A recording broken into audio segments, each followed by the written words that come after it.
be, and this loosely directed discussion on now that you have the job, how do you keep it?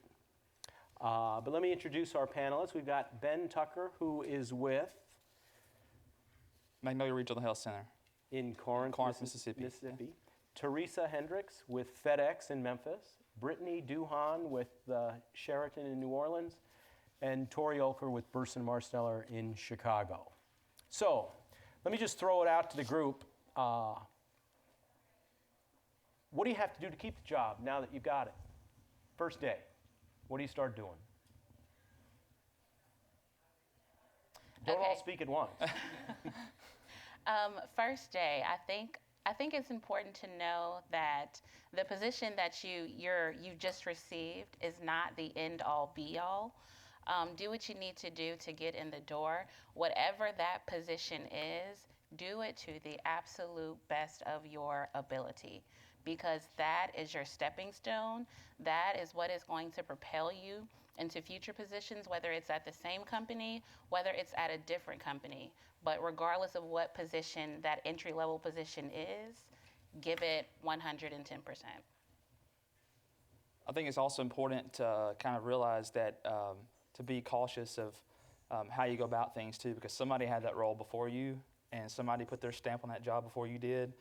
It's okay to customize it how you're going to want to customize it, but just be mindful. Like when I started my job at the hospital, in my head, I could start critiquing things right away. And I was like, why has this been done this way?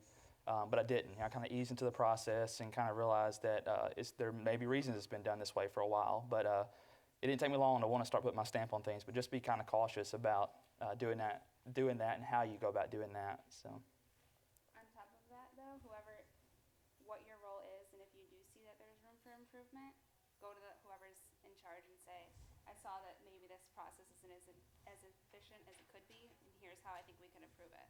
Because they'll be like, whoa, this girl guy just graduated and has all these ideas, and that's what they want, fresh ideas.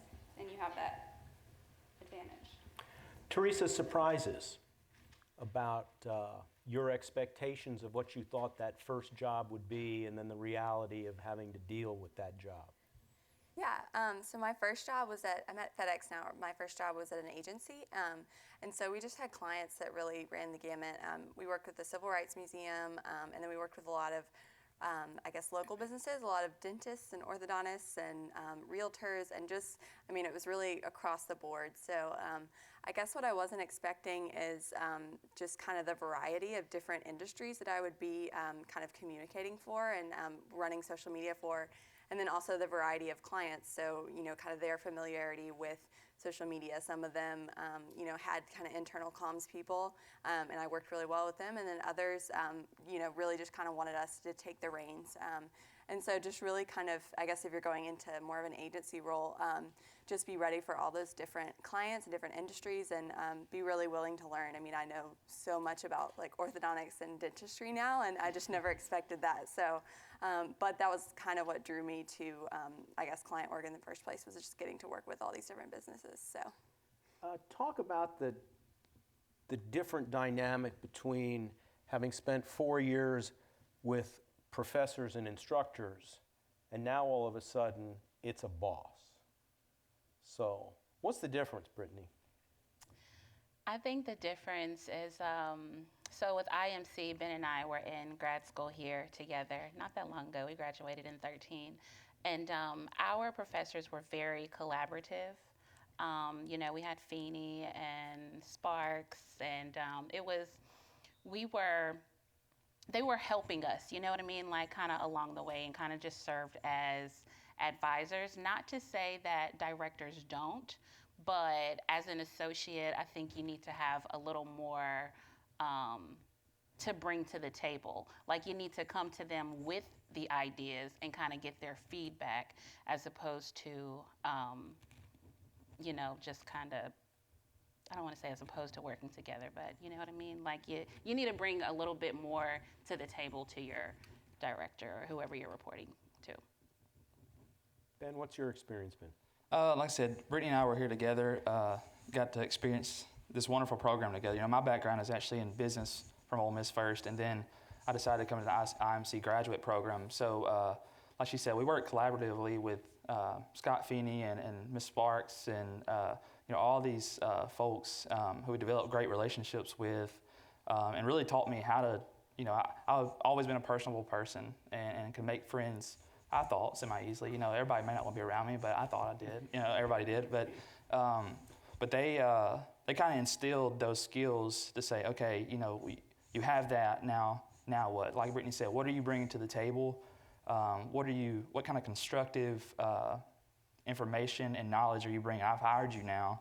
Professors here, yeah, you're enrolled in the program at Meek and in the School of Journalism, but also you're doing it on your dime. At a job, you're doing it on their dime. So they're going to expect a little bit more out of you. So, Tori, what have you found? I think when you're interviewing, when people say, "Oh, so you were a student for 4 years," what I always said was, "Well, yes, I was a student for 4 years. I had top-tier professors. They graded everything, but it was more like they reviewed everything. They gave me their feedback. So it's similar to a job." And I think when you're in school, you have to relate, since you don't have much experience, or you have 4 years, and then what you did in school, your internships, your jobs, relate everything back to how that is what they're looking for. So yeah, you were in school, you were a student, but you had these amazing professors who are so smart. They had these jobs, and they taught you all that you know right now. And relating everything back.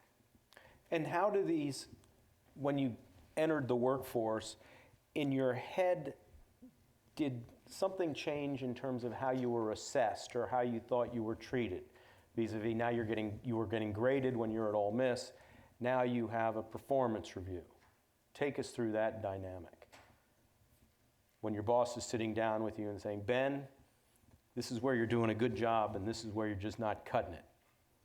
Like you said before, when you're in school, you're seeing it on paper, you're getting grades back. You might be afraid to take it home to the parent to say, "Hey, I did this well or this bad in this class." But there, I started taking it a little bit more personal, because I knew what I'd been taught. I knew what I was capable of, and I knew the caliber of people I was working with. My first job was in healthcare in Nashville. I kind of stumbled into the job, had no idea. I was wanting to do sports marketing or PR for the Titans, in the Nashville area is what my dream job was coming out of school.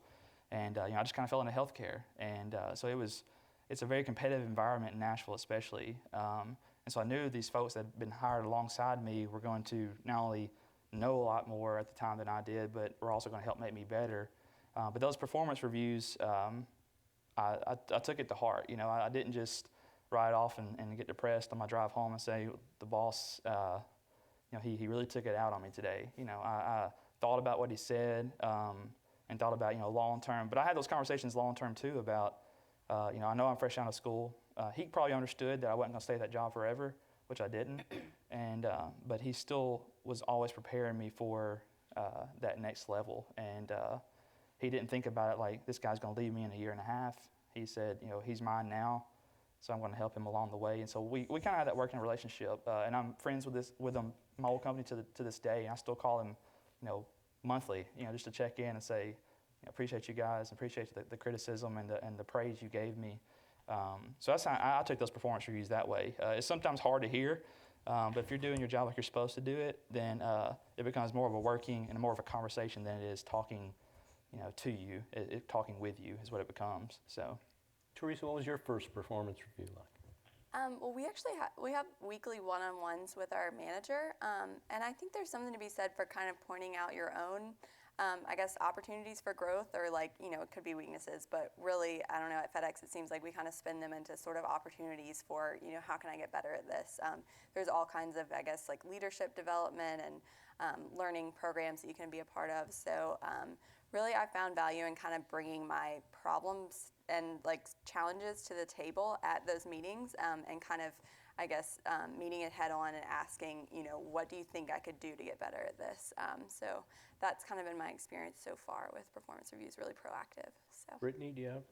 Yeah, I'm actually just going to piggyback off of what both of them said. I think it's also important to be open to feedback and to seek feedback. You don't have to just wait until your yearly review to have that conversation with your director or whomever regarding your job performance. Pop in, every now and then, especially if they have an open door policy. Hey, just wanted to know whether it was with a particular client or whatever, just wanted to discuss a little bit with you. Do you have any feedback for the way I handled this situation, or what could I do differently? And that way, when you do go for that end of year review, there are no surprises. You've had these conversations. From that conversation, you go on and, you work in that opportunity for growth and enhance that. So by the time that end of year review comes, like, hey, I already did that. We're good now. Yeah. I'm interested to learn your impressions of what we at the Meek School did right to prepare you for your first job. And then I want to ask the corollary question, what did we do wrong, or what did we miss? So Tori, what did we do right about preparing for your first day at Burson-Marsteller? So many all-nighters. I guess that was really prepared me, but the work is great. I was public relations emphasis, so I took all of Ms. Street's classes. In the binder class, I think it's $391. Just take that. It was amazing. The classes are really great. The professors are really great. You can go to them anytime, ask for help. Mark's here. Well, Asking questions. But on the flip side of what could be improved is just, it was so hard to find a job. And I came to college, like, first in my family to go to college. We didn't know anybody that really had a job that I was looking for. I didn't know anybody. I didn't even know college. Like, I thought you go to college, it was an all-day thing, like high school. I had no idea. Like, I really came to college like, oh my God, I only have 3 classes today. But I've always been very driven. I graduated, like, school always meant so much to me. Getting good grades always meant so much to me. Learning always meant so much to me. So what could have been improved was someone being like, this is how you need to apply for a job. This is who you need to contact. You need to go on their LinkedIn. You need to apply online. You need to have different kinds of resumes. So I figured all that out, but later than I wish I would have. And then also now that I have to pay back all the student loans. Downfall, but yeah. Brittany, what did we do right to prepare you for your first job? I just believe that IMC is all the way right. I do. I like, I like, that there are academics as well as those who have actually been in the job market.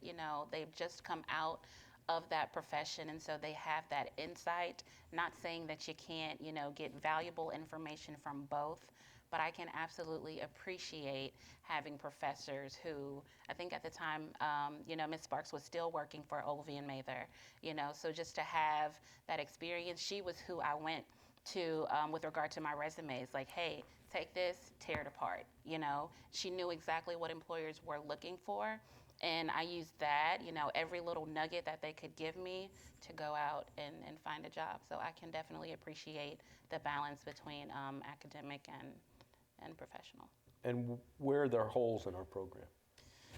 I don't want to say holes. Ben and I were among the first graduate class. So obviously, there were some things that are different now, So honestly, I can't even speak to the holes. I'm just glad to see the program growing into what it is, and that kids are out there getting these degrees and pursuing these jobs in the name of the IMC school. Teresa, what was your experience?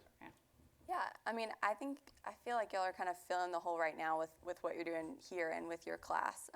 So I think that, connections are really important. I ended up kind of getting into FedEx through a relationship that I had from this school and my sorority. So it was kind of a peer thing, but I think if I had had more exposure to alumni, that would have been really helpful as well. So I'm really glad to see that y'all are doing this. So. Did you feel you were prepared to handle your first job from a skills perspective?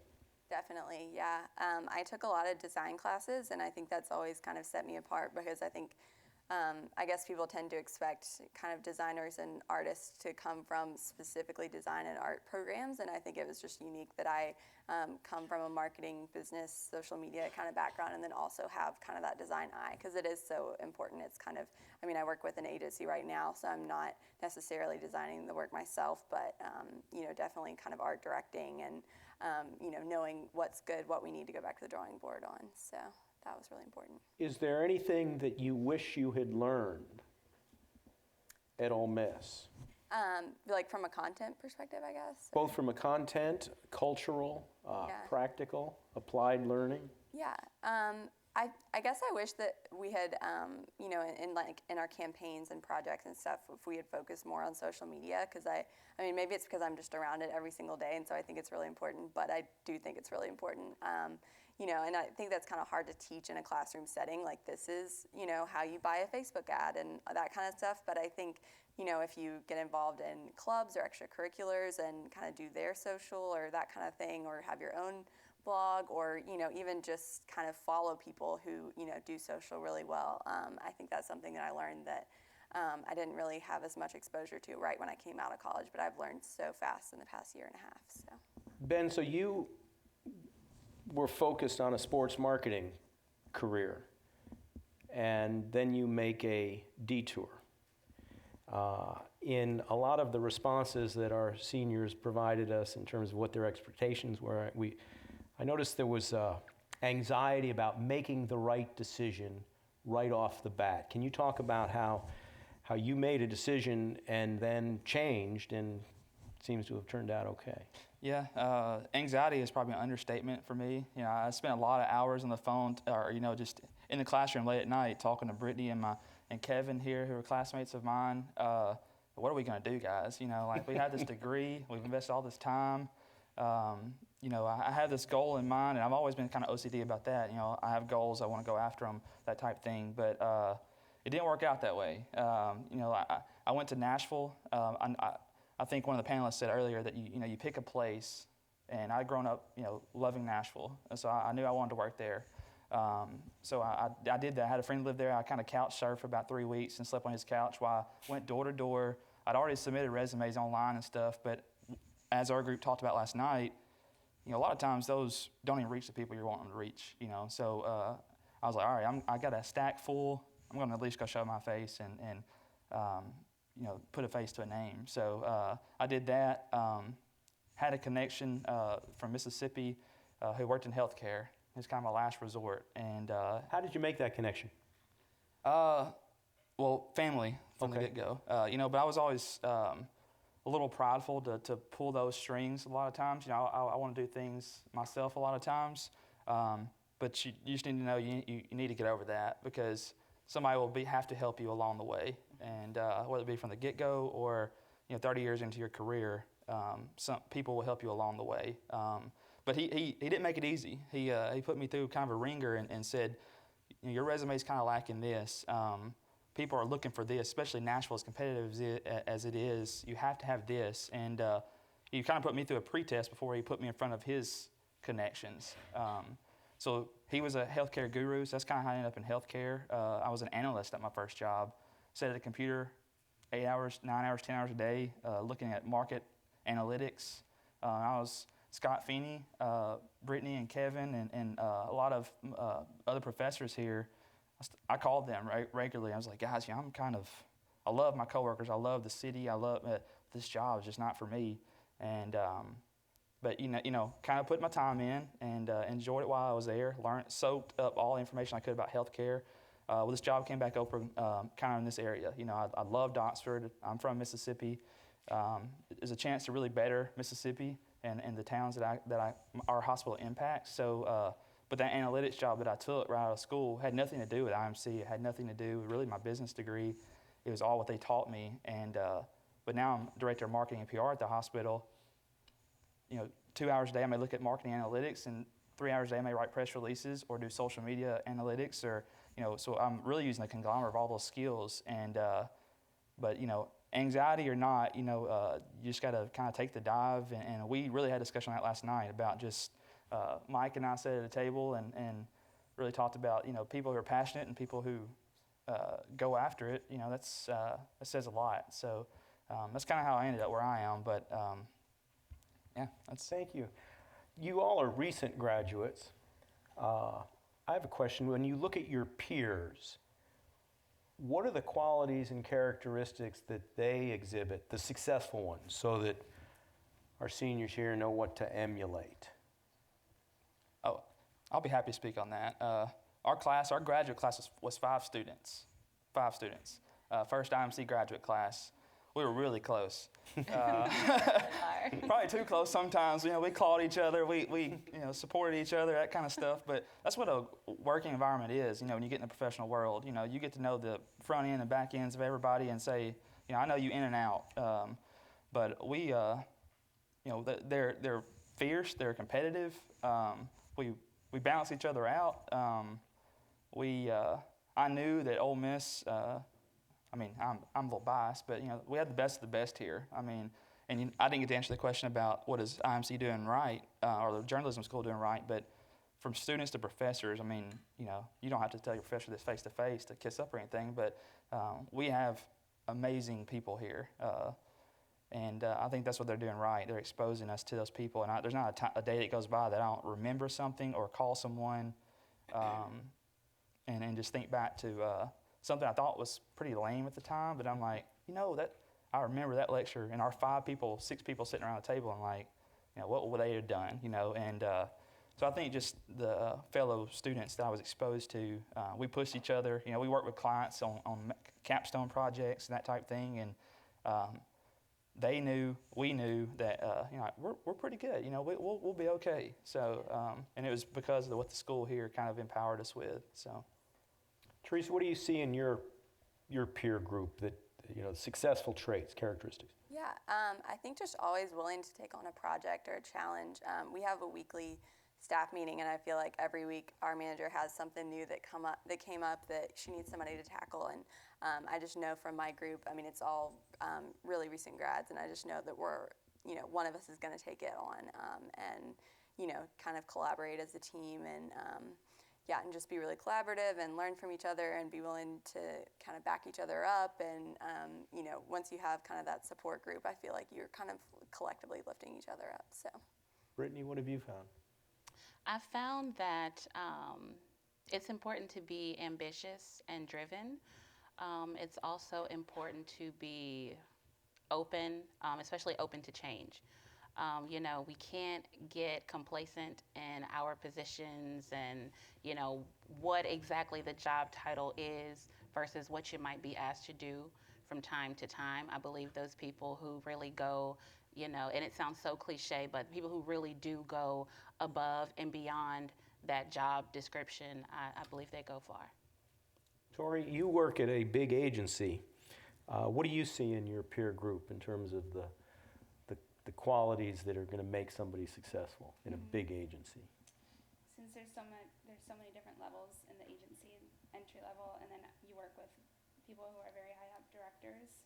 Everyone has similar qualities, though. Their ability to similar, but they all work together. So being collaborative is so important to be able to work with other people and to be able to manage up and then manage down if you're having to help somebody, and then at the same time you're taking direction from somebody else is huge. So working together, I'd say being competitive, but not working together, but also being competitive. So you have something special to bring, but make sure you show that is important. So you stand apart because it's your job. You want to make sure that you're moving up, you're getting more opportunities, but you want to make sure you're supporting everybody around you as well that is on your team. So that is huge. And then learning, we do a lot of work if we're doing something and I have to do something with Excel, let's say it's so simple, but I'm like, oh my gosh, I'm not really that great at Excel. Figure out how to become great at what you take an Excel class, everything's on YouTube, look things up, go above and beyond to make sure that you don't have to be like, oh, I don't know how to do this. Just figure it out. Great. Very good. Let's open it up to the audience. Questions of our panel. Yes, right there. I have a question for Tori. I want to go on a very similar career path that you've taken, but I'll be completely into this. When you were creating your Great question. Keep it down to so many, just so much rooms. What were the ones that really you thought would stand out on your resume? I think I nixed that part of my resume just for room purposes.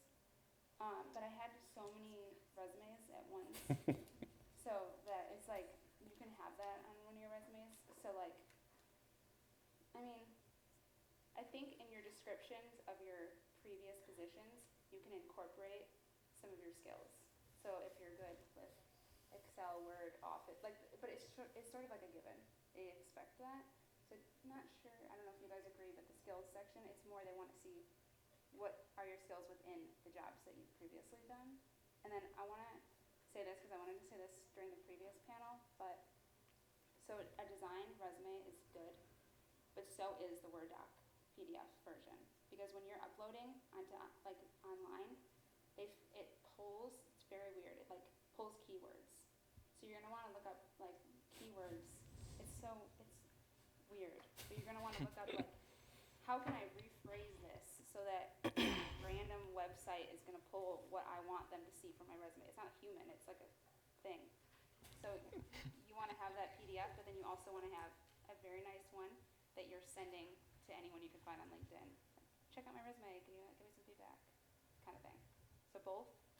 Not sure about the skills part if you need it. Anybody have a comment? Yeah, I think for me personally, I think the skills section is important.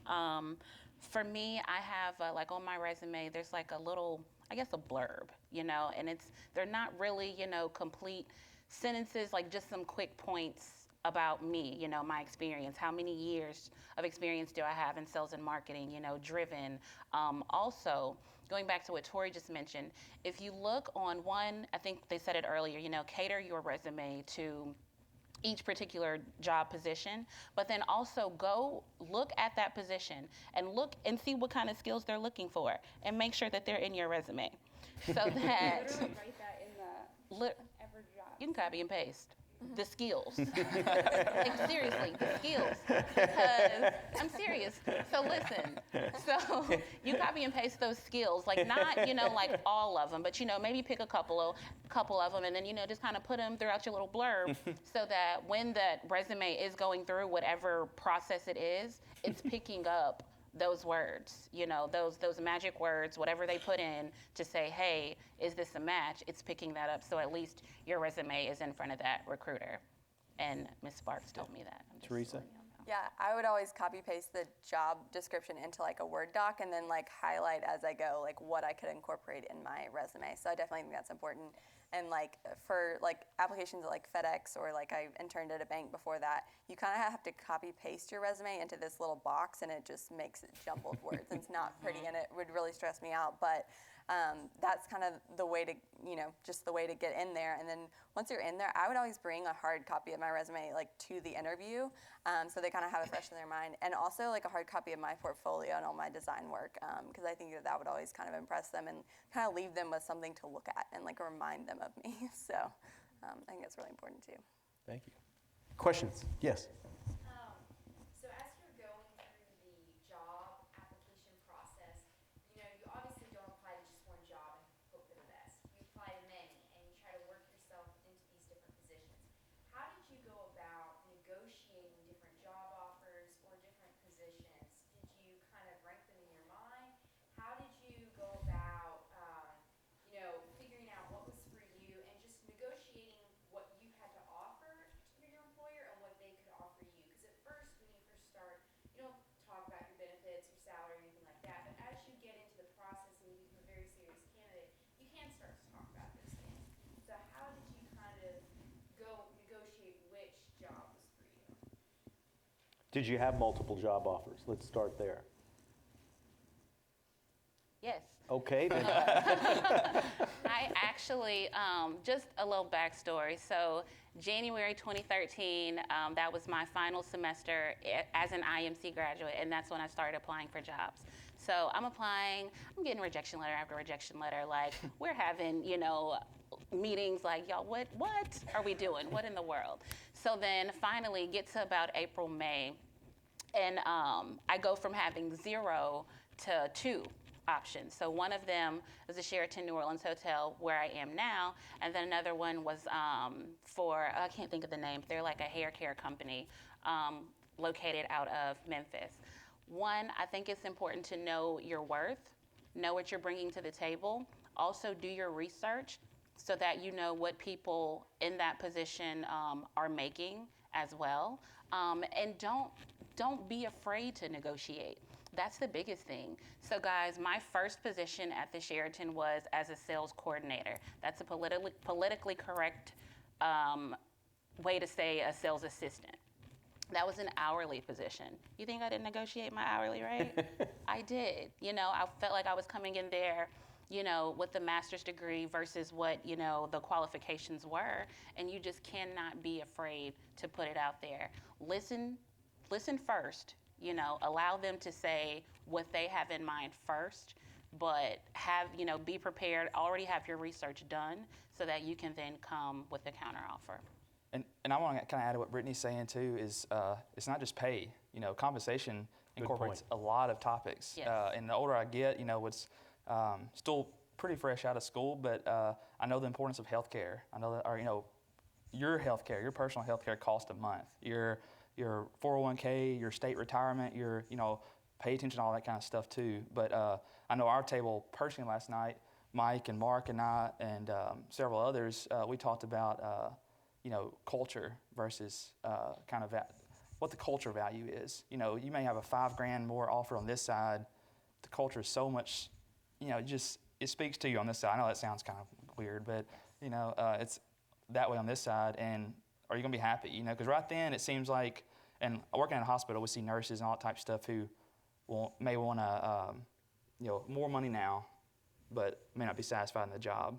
And they figure that out about 6 months into it, and next thing you know, we're looking at turnover and that kind of thing. So the first company I had, you know, I was blessed with a great culture, and that's how I kind of distinguish between mine because, you know, the coworkers who were in on the interviews, we just clicked. You know, they were passionate about the same stuff I was. I knew that they were going to help me, you know, get to where I was going. So you cannot put a price tag on that. You really can't.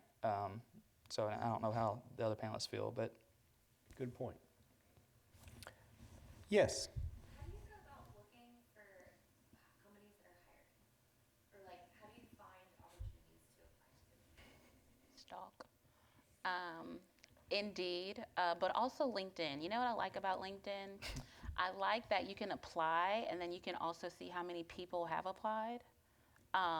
And then, you know, you can also find direct contacts for that as well. So I just think you should do your research, you know, not even just Indeed, but there are so many sites like Cater to. So I'm in hospitality. There's a hospitality careers site, you know, and you might not get all of those positions on an Indeed or on a Monster, and people still use Monster, you know, things like that. So I just think you have to, once you figure out what path you want to take, you know, see what other job sites cater to that particular market, I guess. Oh, sorry. No, I was just going to say, at the agency that I worked at, they kind of always had like an evergreen job posting, and people could submit their resumes. And I, like during my senior year, asked if I could just come do an informational interview and kind of meet the people there and just kind of see what they might have coming down the pipeline. And then sure enough, a few months later, they posted a job that was pretty much perfect for me. And so I was already able to say like, hey, remember me? You know, I came and met you people. So yeah, so I think informational interviews, like that really is a real word, that is a thing. And I kind of learned about it from my internships at a bank. It was kind of a thing where people would go different departments that they were interested in. So definitely don't be afraid to go and meet people. And I was going to that too, you know, your networking, your connections, because you may have a blind application on this side, but you may have just a slight foot in the door on this side, you know, so keep in touch with those folks. You know, I think all of us, like I said, along the way have talked to people or had somebody that said they knew a person that knew me or that type thing. And you know, you really, I just in my head, I was like, well, I have a little bit better shot from the start, you know, getting that because somebody can relate to my work ethic and that type of thing. So that's how I kind of looked into it too. Yes. As Vanna's talked about, you know, I think our cohort was really lucky because it was small, but I have is, how important do you think that the students now develop a skills cohort around them to use once they actually get in a position? So like, you talk about maybe not knowing Excel very well, having a group of people that you went to school with that you can reach out to say, hey, can you help me with this? Or if you're having a really bad day at work, say, talk me off the ledge kind of thing. So, can y'all kind of talk to that about being successful in their first position? I think one of my best friends, we always worked on projects together and are just really, I guess, into marketing and social media. And we kind of just talk about whenever anything new rolls out on like the social media front. It's just kind of fun to kind of have somebody to bounce ideas off of. So I definitely think that's important to kind of keep those relationships up.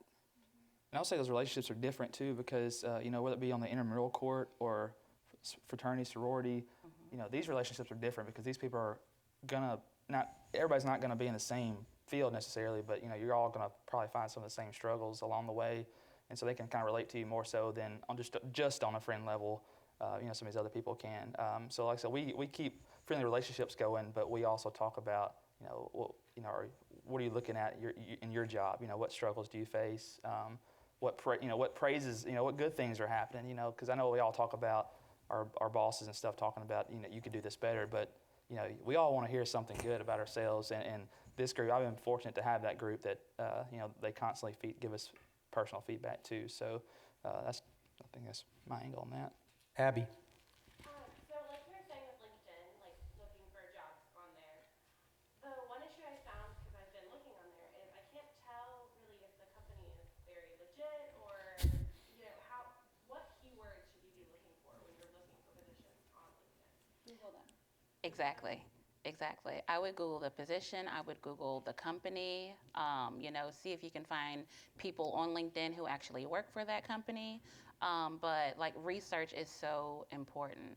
Look at Glassdoor.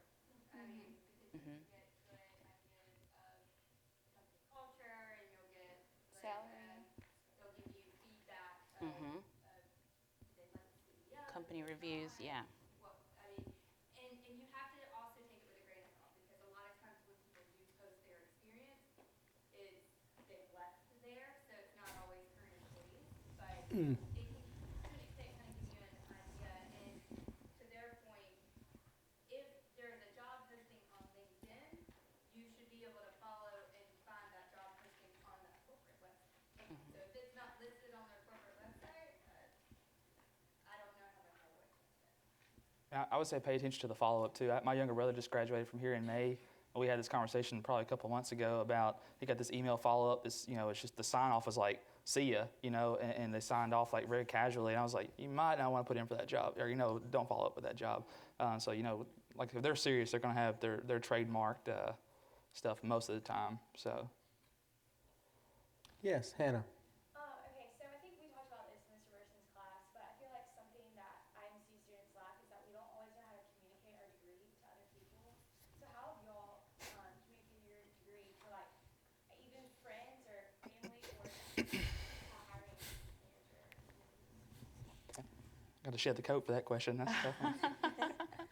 Well, in being, first graduates of the IMC program, we worked with Feeney, and I think he's in here. We worked with Feeney to actually brand the program. So the same, we did our research, and the same way that we branded the program then is the same way that I speak of the program now. It's integrated marketing communications. It is every touch point in a corporation, from your it's every touch point in your corporation sends a message, so it's from the email that you send to a colleague, it's from the envelope that you have, it's the way you carry yourself in your corporation. It's every touch point. It is your marketing, it is your PR, it is your it's advertising, your branding. It's every possible touch point in a corporation, and they love that. One thing I do love about IMC is that it is a little bit of everything, so you get a lot more opportunity with that. So sell it. I think really preach the flexibility portion of it, because that was the biggest selling point to me when I was just trying to decide, keep going, get an MBA, do the master's in IMC program. they're like so much more I mean, I have friends who have MBAs, and I seriously looked into it for a long time, but that just kind of appealed to me at the time as something different for me, something else I could sell myself on because, just what Brittany mentioned, all those skills that are kind of tied into this program. Question? Yes, Brittany. I wanted to know if you have any books that that you would recommend as we're having this paradigm shift from student to professional. That's a good question.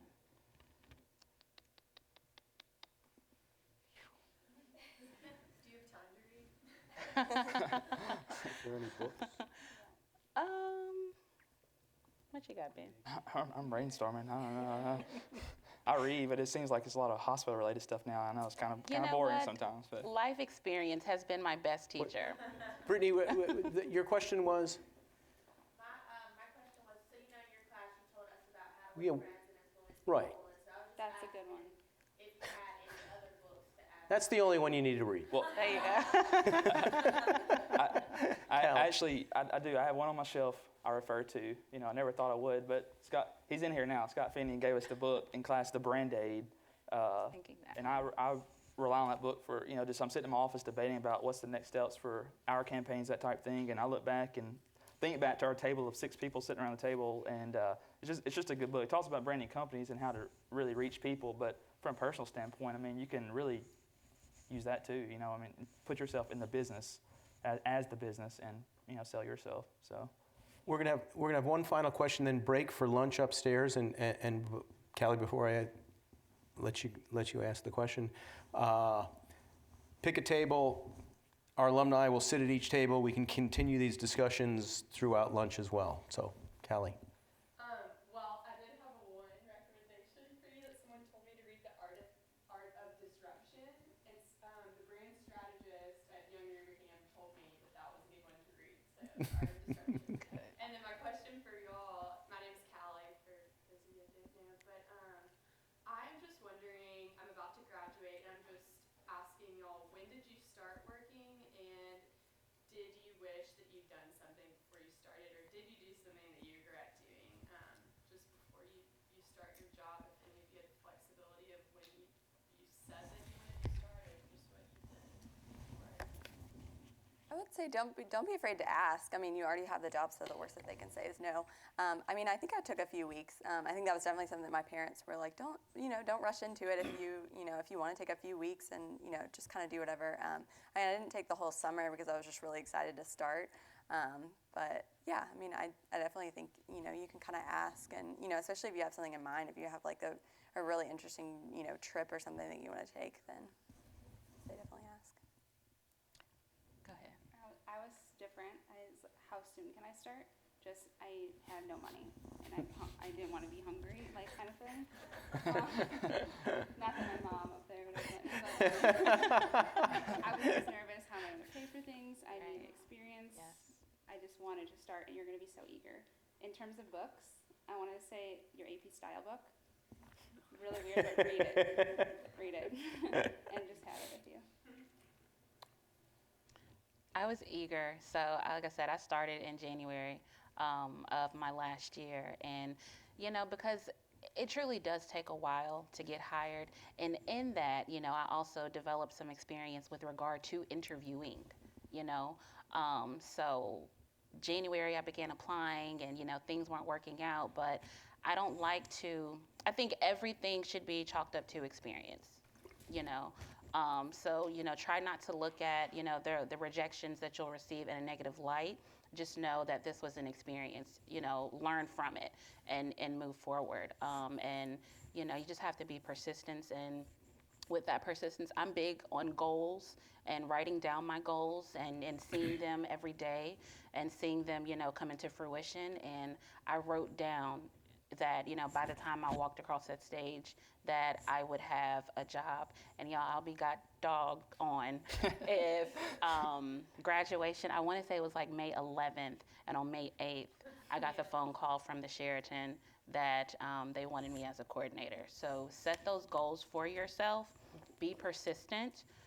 Don't look as rejection, just look at it as a learning experience, something that you can take with you as you you know, have your next interview or apply for that next job. If you're getting, sorry. Oh, you go ahead. Go ahead. If you're getting rejection emails and learn from them, doing that by just emailing back.